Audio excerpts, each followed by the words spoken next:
शहबाज तेरे सामने हम नहीं मानते। हर जबर के आगे जिंदा है साहबी, जिंदा है गद्दारी तेरे सामने हम नहीं मानते। क्यों न देखा सहाफ़ी बरादरी के कायदीन हैं, बहुत ज़बरदस्त वो गुफ्तगू कर चुके हैं।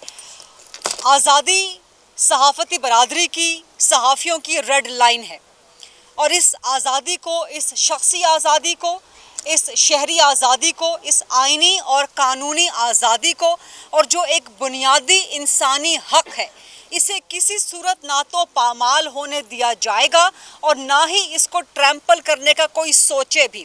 अगर तो ये सोचा जा रहा है कि इस एक्ट को कानून बना दिया गया है, अब कुछ नहीं हो सकता, तो सहाफ़ियों के पास आवाज़ और अपनी आज़ादी जो कि उनकी रेड लाइन है, जिस पे वो किसी सूरत कंप्रोमाइज़ नहीं करेंगे।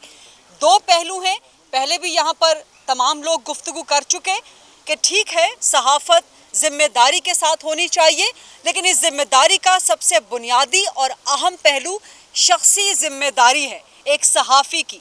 सबसे पहला फ़िल्टर उस सहाफ़ी का अपना खुद होना चाहिए।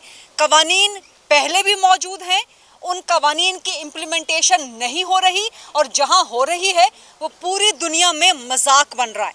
तो इस कानून के साथ भी आपने पाकिस्तान के आइन को, पाकिस्तान के कानून को एक बार फिर मजाक बना के रख दिया।